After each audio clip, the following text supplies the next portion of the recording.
Beberapa waktu lalu, Zaskia Diameka menjadi sorotan publik setelah mengajari anak sulungnya mengendarai sebuah sepeda motor. Menurutnya, anak-anak zaman sekarang perlu dibekali kemampuan berkendara. Namun tindakan Zaskia ini menuai pro dan kontra dari warganet. Banyak yang mengkritik karena ia mengajari anaknya naik motor tanpa mengenakan helm. Menanggapi hal ini, Zaskia mengakui kesalahannya dan akan mengutamakan keselamatan saat berkendara. Istri dari Hanung Bramantyo itu juga mengungkapkan bahwa ia lebih senang naik motor daripada mobil karena dianggap lebih praktis. Lantas benarkah Zaskia akan membelikan sebuah sepeda motor baru untuk anak sulungnya itu?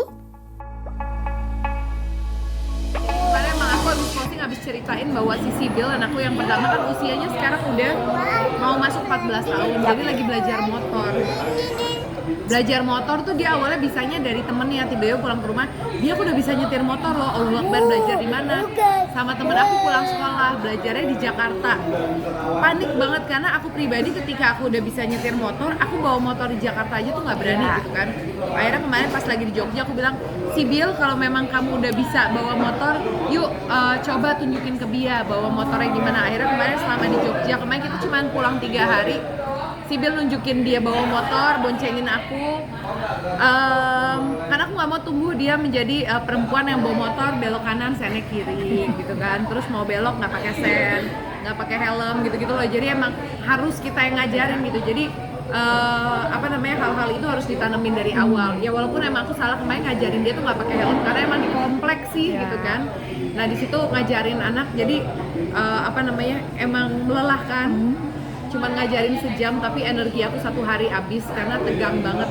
Karena dia emang cuman bisa bawa motor ya nyetir, tapi ketika belok, perhitungan ketika ada motor lain, ada mobil dari lawan arah, terus sepanjang nyetir juga dia cuman teriak-teriak gitu ketakutan. Tapi aku pengen mendampingi dia. Jadi aku pengen suatu saat ketika dia mengingat aku bisa nyetir, siapa yang ngajarin? Dia aku yang ngajarin. Kenapa nggak Mas Hanung? Banyak yang nanya juga karena itu kan pekerjaan bapak sebenarnya. Kalau aku Mas Hanung sesimpel siapa yang lagi ada momen saat itu bisa ngajarin anak, ya dia yang nemenin. Kebetulan Mas Hanung lagi syuting, jadi aku yang nemenin dia gitu. Cuman mungkin nanti kalau Mas Hanung lagi agak longgar, pasti dia, karena dia juga pengen tunjukin ke ibu bapaknya, aku udah bisa bawa motor nih. Nah, buat aku keahlian menyetir buat anak-anak itu wajib. Jadi 6 anakku semuanya harus bisa menyetir motor dan harus bisa nyetir mobil. Karena kalau di Islam tuh 3 hal yang harus kita ajarin ke anak. Pertama memanah tuh kayak bersenjata gitu kan, untuk mempertahankan diri bisa. Terus yang kedua Rasulullah minta ajarkan anak-anak kamu memanah, berenang dan berkuda. Berenang pertahanan diri, dan berkuda itu seperti berkendara. Ya aku juga pasti akan mengajarkan sampai berenangnya juga, berkudanya, memanahnya. Tapi hal basic dasar yang di tahun ini, di tahun 2024 ya kan nggak kuda kemana-mana, motor dan mobil, jadi itu wajib. Ngajarin anak, aku pengennya mereka, karena kita ngelihat anak-anak kampung umur 8 tahun, 10 tahun tuh bawa motornya udah jago-jago, ke kampung lah, lihat lah gitu kan. Makanya berarti anak di umur segitu tuh udah punya skill bisa untuk udah bisa bawa motor gitu kan. Cuman untuk mengizinkan dia keluar dari komplek, nyetir di jalan raya, aku tidak akan mengizinkan anakku membawa kendaraan di jalan raya sebelum usia dia yang bisa punya SIM. Karena buat aku tidak bertanggung jawab seorang orang tua kalau mengizinkan anaknya di usia muda belum punya SIM untuk nyetir. Nyetir motor tuh nggak sesimpel dia bisa kanan kiri apa segala macam, tapi ada logika. Harus ada, nggak cuma sekedar perasaan dan keahlian, tapi dia juga harus bisa memikirkan, nih kalau begini bahaya nggak apa segala macam. Dan kadang-kadang anak di bawah usia punya SIM 17 tahun ya? Di bawah 17 tahun kan pasti mereka belum matang secara logika itu yang nggak akan aku izinkan. Tapi belajarnya dari sekarang nggak masalah, mumpung dia lagi. Aku dimarahin netizen pertama karena dia nggak pakai helm. Iya menyadari sih, cuman karena mungkin kalau netizen yang udah pernah ke daerah Yogyakarta, di daerah alun-alun kidul, di Benteng, mereka akan tahu bahwa itu sebenarnya adalah komplek ya. Nggak boleh ada bus yang masuk ke sana, terus nggak boleh ada mobil besar, sebenarnya kayak truk tuh nggak boleh masuk ke sana. Jadi itu sangat safe sih sebenarnya. Tapi ya tetap salah lah aku, karena yang namanya ngajarin harusnya full perlindungan. Terima kasih buat yang ngingetin, ya emang harusnya aku pakai helm dan lain-lain. Terus kemarin juga udahannya karena udah titik trial, aku udah lelah karena dia tuh tiap belokan pasti ngambilnya jalur kanan, udah gitu misalnya ngeliat kanan dia ngeliat kiri. Jadi kemarin di titik terakhir udahan tuh karena bapak-bapak udah mau nabrak tuh saya kayak udah marah kayak Sibil pulang ya Sibil udah kayak energiku udah dadanya udah deg-degan udah apa. Cuman walaupun aku takut ngajarin, aku tetap nggak nunjukin dia bahwa takut apa segala macem. Kalau semuanya takut kan kapan anak bisa. Dan buat aku anak tuh harus bisa menguasai motor, menguasai mobil, itu nggak boleh kalah dan takut. Ngasih apa ya, nasihat sendiri buat Sibil, artinya kan mungkin anak zaman umur Sibil kan lagi pengennya naik motor bisa aku kemana-mana. Aku selalu ingetin dia gitu karena kalau motor ini nauzubillah ya, kalau emang ada apa-apa kecelakaan itu kan fatal banget. Kalau mobil kita masih ada kanan kiri, masih ada besi dan lain perlindungannya banyak. Kalau motor tuh bener-bener fatal banget. Dan kebetulan aku juga agak trauma sama motor karena dulu kakak kelasku SMP kelas 2 meninggal karena bawa motor padahal cuma depan rumahnya gitu. Jadi aku selalu ngingetin, please kamu bisa belajar sekarang tapi under kontrol kita yang dewasa. Makanya jangan ngumpet-ngumpet sama teman, mendingan aku tahu dan lebih baik di Jogja karena kalau Jogja tuh tempat latihannya mau ada mobil banyak masih sekitar keraton bisa. Ya. Tapi kalau di Jakarta jangan dulu sampai usia kamu yang bisa pantas untuk punya SIM. Biar kan sama ngingetin tadi, jangan jadi ibu-ibu yang sen kanan, belok ke kiri. Apa kita harus merubah konsep paradigma itu yang ada di masyarakat? Kalau ibu-ibu nyetir ya stigma, kalau nyetir sembarangan please kita harus bawa motor kemana-mana. Kenapa nih dia? Bia? Di Jogja, sebenarnya nggak di Jogja juga, di Jakarta pagi-pagi aku juga suka cengtri sama anak-anak aku karena buat aku tuh nggak peduli sih orang ngelihat aku kayak kok naik motor nggak naik mobil, kok mobilnya nggak bagus apa segala macam. Aku bener-bener nggak peduli sama itu. Aku lebih peduli sama kepraktisan, sama waktu. Dan anak-anak aku tuh lebih seneng naik motor karena kalau naik mobil dia butuh waktu setengah jam untuk sampai ke sekolah, tapi kalau naik motor paling lama 10 menit udah nyampe gitu. Jadi buat aku ya kalau emang ada yang praktis, gengsi itu gengsi dari siapa sih? Mau pengakuan dari siapa? Aku bener-bener nggak ngerti. Aku harus mencari pengakuan atau biar orang lihat aku itu dari siapa? Buat aku itu nggak ada faedahnya buat aku. Jadi ya apa yang nyaman dan praktis itu aku jalanin. Di Jogja juga naik mobil jalannya banyak sempit, kecil, nggak praktis. Aku senang praktis aja, mungkin karena anak aku banyak, aku yang dikerjain juga banyak. Kalau waktu bisa aku hemat buat sampai ke satu tempat, buat aku nyaman. Buat apa nyaman lama di sebuah mobil tapi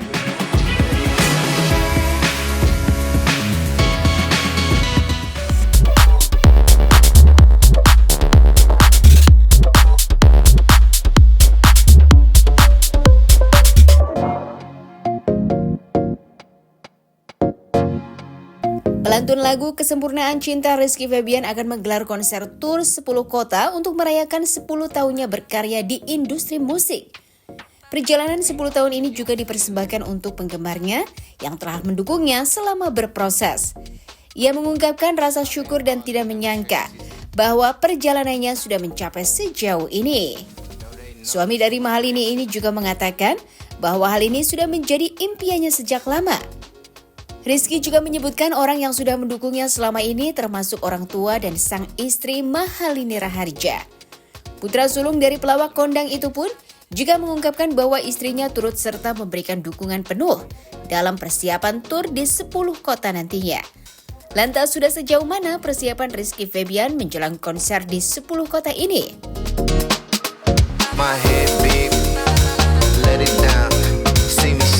Terima kasih semua para media yang sudah hadir. Terima kasih banget. Hari ini hari spesial buat aku karena hari dimana aku announce bahwa di tahun ini menjelang tahun depan 10 tahun Rizky berkarya, aku membuat sebuah rangkaian 10 kota perjalanan menuju ke 10 tahun Rizky Febian. Jadi nanti ada 9 kota yang bakal aku singgahin dengan konsep, tema, dan juga treatment yang memang nanti aku akan konsepkan untuk di setiap kota yang aku datangkan. Jadi mohon doanya karena ini kali pertama aku membuat sebuah tour. Jadi semoga diberikan kelancaran, kesehatan, benar tadi, mental yang kuat dan yang lainnya demi menghibur orang-orang nanti. Eki masih gak nyangka nggak sih ada di perjalanan 10 tahun ini? Gak nyangka sama sekali. Aku tadi juga sempat sounding kalau misalkan nggak manajemen terus Rakul sebagai manajer bilang kalau ternyata aku udah 10 tahun mungkin aku nggak nyadar gitu ya, karena sejauh ini aku benar-benar enjoy dengan dunia yang memang aku jalanin, bukan karena terpatok ini jadi sebuah kerjaan buat aku, enggak, tapi karena aku memang cinta di dunia ini. Jadi di setiap pekerjaan ataupun di setiap momen manggung yang aku jalanin itu udah memang pure karena aku happy di dalam. Jadi kayak ya udah ngalir gitu aja, apapun yang terjadi di depan sana, apa yang sedang terjadi yang Miki jalanin, aku benar-benar berusaha untuk bersyukur dan menikmati atas rezeki yang semua sama Allah berikan ke aku gitu. Jadi alhamdulillah tidak menyangka bisa 10 tahun berkarya gitu. Yang dulunya cuman bermimpi pengen jadi penyanyi solo doang gitu ya. Gak pernah menyangka bahwa bisa sejauh ini gitu. Tapi gak bisa dipungkiri semua perjalanan 10 tahun ini tidak mudah begitu saja. Banyak orang-orang yang berjasa buat aku selain orang tua, ayah termasuk. Terus juga fanbase aku, terus juga salah satunya keluarga, saudara, terus juga sekarang kan nambah ada istri gitu. Jadi benar-benar gak pernah menyangka sampai ada di titik ini gitu. Sekarang udah di fase dimana memang sekarang tinggal waktunya aku menjalani, mensyukuri, dan tinggal mengikuti era yang sedang berjalan sekarang seperti apa, dan juga tetap mempertahankan bagaimana caranya tetap bisa Gitu. Tapi karena memang diri sendiri. tapi aku pribadi aku selalu mengiyakan kalau kesuksesan aku tidak lain tidak bukan berkat orang tua. Karena kalau bukan karena doa dari mereka, kalau bukan karena dorongan dari ayah yang ada di dunia di entertain sebelumnya, dengan ayah yang memperkenalkan aku dunia entertain itu seperti apa, nggak mungkin aku bisa sampai bertahan sejauh ini. Yang akhirnya aku diberikan modal sejauh-jauh itu sebelum di dunia musik, MC dan yang lainnya lah, nge-host, ngelawak, jadi acting lah dan yang lainnya. Ternyata itu sangat menjadi modal buat aku ketika sekarang aku ada di dunia entertain saat ini. Jadi nggak masalah kalau misalnya bilang susah sih kayak karena ayahnya nih jadi gampang. Kalau aku selalu bilang kok, aku selalu mengiyakan. Tapi balik lagi, ketika orang tua memberikan wadah yang besar, balik lagi apakah kita berani bertanggung jawab atau tidak? Apakah itu tuh bisa mengambil resiko nggak kitanya gitu loh. Karena keputusan aku saat itu tahun-tahun lalu juga sangat besar pemikirannya. Aku tuh punya bakat apa? Ini tuh akan menjadi sebuah tanggung jawab besar. Terus juga aku nggak mau mempermalukan nama orang tua yang sudah besar di dunia entertain. Jadi ya sebelum aku ditawarkan ke dunia ini, aku sudah memikirkan beribu-ribu pemikiran kira-kira apa yang bisa ada kepikiran sama sekali gitu ya. Karena waktu rilis lagu juga rilis aja gitu, tujuannya pengen ngehibur gitu. Terus aku juga suka menghibur orang gitu loh. Ya seneng. Di 9+1 ini di kota-kota konser kamu peran Marina akan seperti apa sih nanti? Peranan Marina? Oh, perannya pasti nge-support, pasti ngedukung. Alhamdulillah aku juga cerita, curhat-curhat proses keluh kesahnya menuju perjalanan 10 tahun ini, dan dia benar-benar menjadi seorang yang memang pendengar yang baik buat suaminya.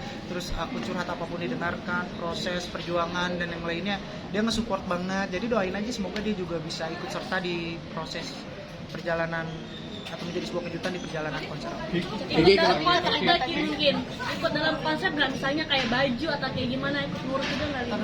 Kalau ngurus mah pasti ngurus, alhamdulillah. Kayak misalkan style juga aku sekarang kan selalu dia ngasih arahan ke aku gitu. Karena mungkin dia punya kewajiban sebagai istri, jadi alhamdulillah. Keterlibatannya sendiri bagaimana di 10 kota konser? Itu tadi udah aku sebutkan. Maksudnya surprise-nya akan seperti apa nanti? Nah, kalau untuk surprise-nya makanya nanti pokoknya aku akan memanfaatkan sosial media. Jadi buat yang penasaran, tetap pantau aja sosial media aku, karena aku benar-benar pengen ketika orang yang ada di kota tersebut tuh memang benar-benar pengen menjadi sebuah kejutan untuk orang yang datang di sana. Jadi aku nggak mau nge-spill dari sekarang gitu. Jadi aku benar-benar pengen jadi sebuah, tadi siapa yang bilang gong, kakak ya? Jadi gongnya nanti di setiap titik tuh ada kejutannya. Dan aku pengen tour ini tuh menjadi sebuah tour yang fun banget. Aku pengen bukan yang serius, iya akan aku konsep banget dan yang lainnya, tapi aku pengen pembawaan di tour ini tuh menyenangkan gitu. Orang yang datang bukan hanya sekedar nonton dan pulang gitu aja. My head.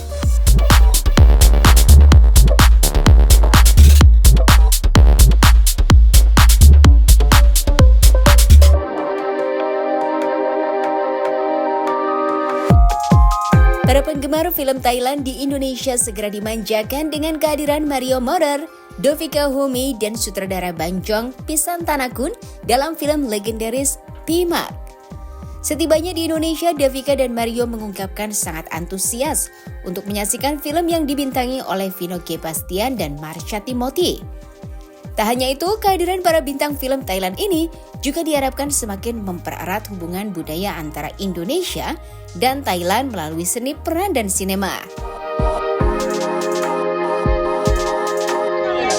พูดเลยป่ะครับพูดเลยครับก็รู้สึกดีใจครับแล้วก็ตื่นเต้นมากครับวันนี้ก็มากับทั้งพี่โต้งแล้วก็น้องใหม่ด้วยครับได้มาที่อินโดนีเซียวันนี้ครับ Oke, hari ini merasa senang sekali dan juga excited karena bisa datang ke Indonesia bersama Pitong dan juga Davika.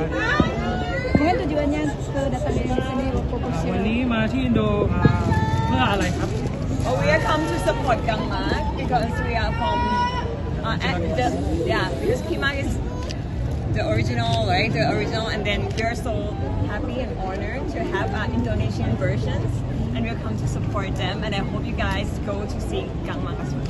Jadi mereka datang untuk support film Kangmak karena Kangmak ini dari remake dari film Pimak yang hasilnya dari Thailand, sehingga mereka datang ke sini untuk support penuh tentang film ini. Gitu. Ini kali pertama ke Indonesia atau gimana? อันนี้เป็นครั้งแรกมาที่อินโดนีเซียหรือว่าเคยมาที่แล้ว For me, the first time in Pimak as well. So this is kind of destiny to be Oke, right here. oke. Jadi kalau dari Davika, Pimai, ini kedua kalinya. Yang pertama dulu datang ketika film Pimak. Jadi ini seperti kayak apa ya? Seperti suatu hal yang baru gitu ya. Kita bisa datang lagi ke sini. Apa sih yang dikangenin dari fans Indonesia, Kak? แล้วก็มาริโอครับอันนี้เป็นครั้งแรกหรือว่ายังไงครับ หลายครั้งแล้วครับมาที่ต่าง Kalau Mario sudah berkali-kali datang ke Indonesia. Apa yang dikangenin dari fans Indonesia? คิดถึงอะไรเรื่องอินโดนีเซียครับคิดถึงอาหารหรือว่าอะไรครับ Yes, of course. Absolutely food and people, of course. It's been a while, so I really want to see all my fans here, and I'm very surprised that you guys came to I learned some words like cinta, so I learned a little bit of words. Sorry. แล้วพี่มาริโอคิดถึงอะไรเรื่องอินโดนีเซียเกี่ยวกับอินโดนีเซีย ก็น่าจะเป็นแฟนคลับที่นี่ครับแฟนคลับที่นี่ kangen dengan fans-fansnya di sini kalauพี่Mario ครับ apa อ๋อเคยชิมอาหารอะไรบ้างแล้วก็ชอบอาหารอินโดนีเซียอะไรครับที่ชอบที่สุด This time, my fans told me to try spicy food. อ๋อโอเค Okay, so I'm preparing for that. Oke, kalau fans-fansnya Davika bilangnya suruh cobain makanan Indonesia yang pedes-pedes. Jadi udah siap-siap nih kalau di seblak katanya. Mario kan udah berkali-kali nih. Apa sih yang bikin Mario balik lagi ke โอ Indonesia? เคแล้วก็มาริโออะไรที่ทำให้พี่โออยากกลับมาที่อินโดนีเซียอีกครั้งครับ ก็เคยจริงๆเคยมาโปรโมทพี่มากด้วยครับกับทีมพี่มากตั้งแต่ที่มาโปรโมทที่นี่ก็รู้สึกดีใจประทับใจแฟนคลับอินโดมากๆครับ